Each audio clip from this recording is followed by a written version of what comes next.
Shalom Yeshua Allah. First and foremost, I'd like to give all praises, honor, and infinite glory to Yahweh, Bahashem, Yahweh Shai, Bahashem, Rakakodash.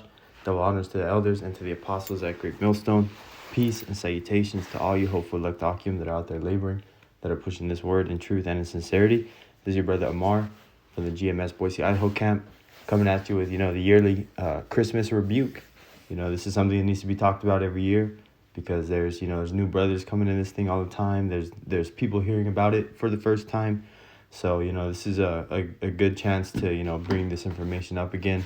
It's going to be real quick to the point, but, the scriptures that I have prepared, some of them are on this picture, but, the picture says pagan roots of Christmas, because it all goes back to, Babylonian worship of Tammuz, Nimrod, and Semiramis, which were the first king of Babylon. And he set up the first king worship, emperor worship.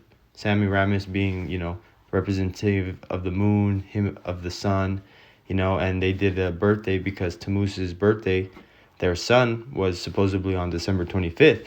And, they made it into a whole pagan holiday, and they brought in the evergreen, which is a symbolic thing of a phalanx, which is pretty much a dick.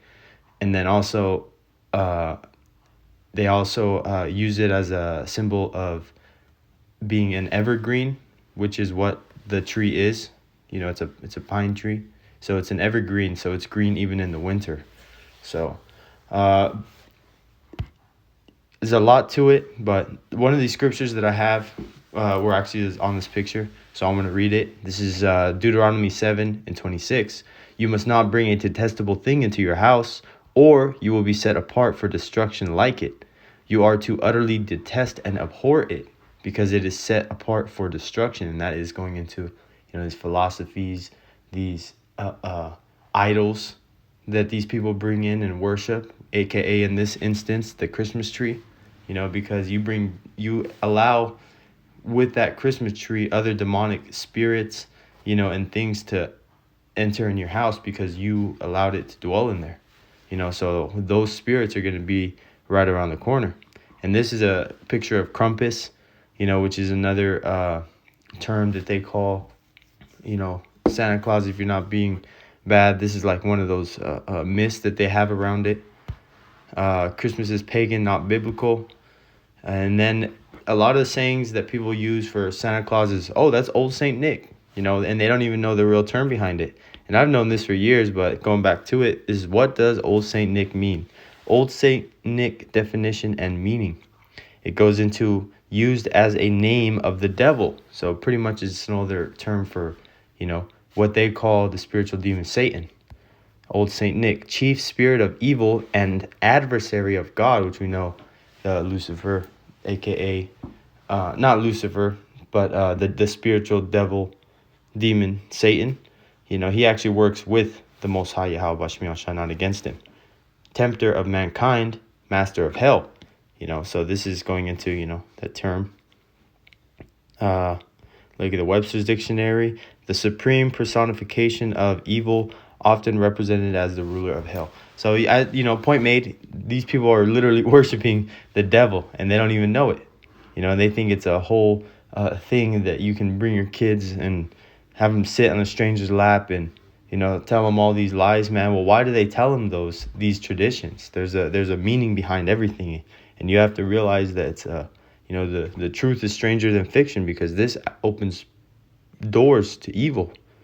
And this is a couple scriptures that I had prepared. This is Mark 7:6. He answered and said unto them, well hath Esaias prophesied of you hypocrites, as it is written, this people, the Israelites, honoreth me with their lips, but their heart is far from me. Because they always say, oh, it's a Christ's birthday. But they don't understand that they're worshiping the thing exactly opposite of that. And they ain't even using the right word by saying Christ anyways. Verse 7, howbeit in vain do they worship me, because they're saying they're worshiping the Son, right? Teaching for doctrines the commandments of men, because this is something that even the churches push, that's a part of the Bible. When we understand that it's nothing but a pagan tradition. Verse 8, for laying aside the commandment of God, ye hold the tradition of men, as the washing of pots and cups and many other such like things ye do. Going into, the different, traditions that Christmas brings with it. Like the jingle bells, putting lights up on your house. That's just going into like one of the washing of the pots and cups is like something you do for that tradition specifically. That makes it painting, putting holly, because holly, deck the halls with jaws of holly. That goes into Hollywood, which goes into what the wizards and warlocks used to make their wands out of, and they use satanic things with that holly plant. And then look at the name Hollywood. So all this comes full circle. Verse 9, and he said unto them, full well you reject the commandment of Yahweh, that ye may keep your own tradition. Because the prophets are on the street telling you what it is, man. The information's out. People know these things. It's not like there's no internet and we don't have access to this. This is Colossians 2:8. Beware lest any man spoil you through philosophy and vain deceit, after the traditions of men, after the rudiments of the world, and not after Hamashiach. Because this is the rudiments of the world. This is taking on a worldly sense. Because people take this time of the year to boast how good they are because they've been wicked all the rest of the year. But they're going to take this time to say, oh, this is the season of giving. Look at me what I gave. I gave 30 turkeys to this, ghetto suburb or whatever, man. So let's focus on the Christmas tree now. Like I said, I wanted to make this quick, but, there's some information that has to go out. This is Jeremiah 10:1. Hear ye the word which the Lord Yahweh speaketh unto you, O house of Israel, because this is for you, the Israelites, the so-called Negroes, Latinos, and Native Americans. Fuck what the rest of the world does.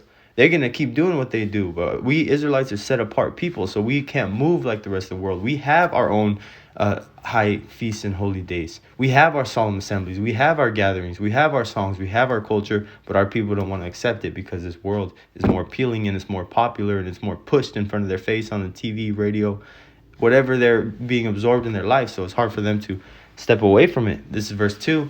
Thus saith the Lord Yahweh, learn not the way of the heathen, and be not dismayed at the signs of heaven, for the heathen are dismayed at them. Because they're dismayed, they're taken by awe.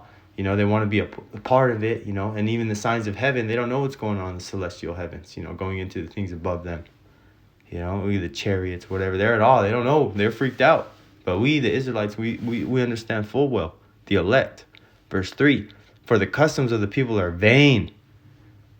For one cutteth out, Salakia, for one cutteth a tree out of the forest, the work of the hands of the workmen, with the axe, going into bringing in that Christmas tree.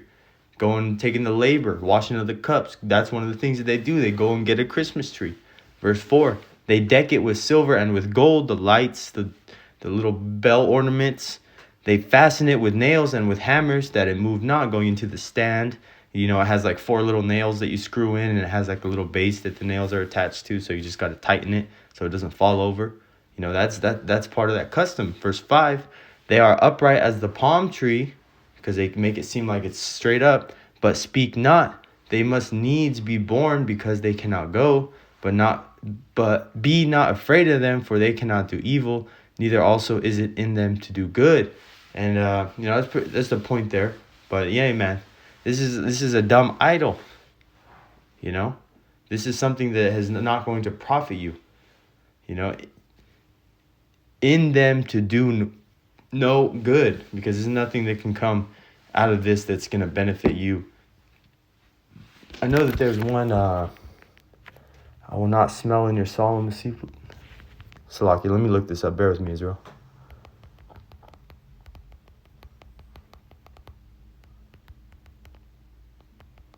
No, it's in Amos. Here we go. This is Amos 5:21. I despise your feast days, and I will not smell, Salakia, and I will not smell in your solemn assemblies.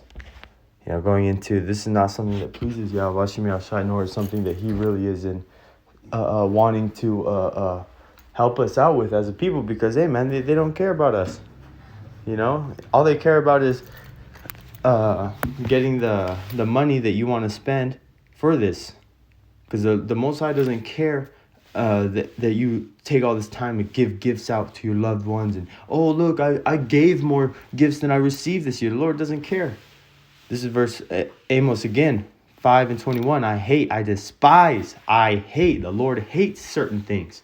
And he makes it very clear in the scriptures what he does like and what he does not like. And this people, regardless of how plain English and black and white on paper, like people say, they still don't get it. It goes right over their head. But hey, it's all through the Spirit, because those who are going to get it or get it, and those who don't. The deceived and the deceiver are his. I despise your feast days, and I will not smell in your solemn assemblies. So, hey, man, this is not something that's pleasing to the Lord. Hopefully that, you can go into some information about this and look up some research for yourself, because like I always say, hey, man, don't take my word for it. Look it up yourself. This information is out there in the open, but to the people, that are going to keep and partaking in this, pagan holiday. I understand if there's a brother that's maybe locked down with his family, he can't go anywhere else, and they're taking in it. Hey, man, go get a plate and just keep your peace, man. Keep the peace, whatever. Get a plate, leave, whatever, for the younger brothers. But if you got like an opportunity to maybe go away or plan in the future to go do something else, go do something, man. If you don't want to be around it, there's plenty of places that I'm sure you could go find to do something, even though a lot of things will be closed. But hey, either way, Lord willing, this lesson was edifying to the elect. Shalom.